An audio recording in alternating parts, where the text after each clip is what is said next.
So how do you add an event to calendar on iPhone from email? So let me show you how it works, all of the things you need to know about it. Let's get started. And if you're new here, most definitely subscribe so you never miss anything important.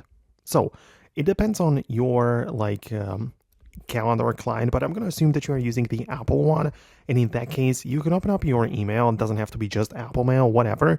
And whenever you get like something which is like an invite from someone, it's going to likely contain the attachment file, which will be with the extension of ICS.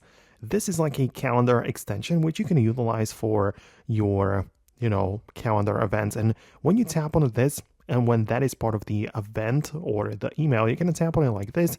It will appear in your full screen mode, and that's how you can add it to the calendar, right? So that's kind of how it shows up. You'll see the option like that, and you should be able to see or press the done button and add that to the calendar, right? So that is how you can basically do this. So yeah, that is one way of doing that. But on the other hand, you can also just go to your calendar app, and at the bottom you can see like the mail or sort of like this folder icon, and you'll see all of the invitations from email. So if that is kind of like synced together, you should also be able to see the events from email and add them right away in here. That is the option as well.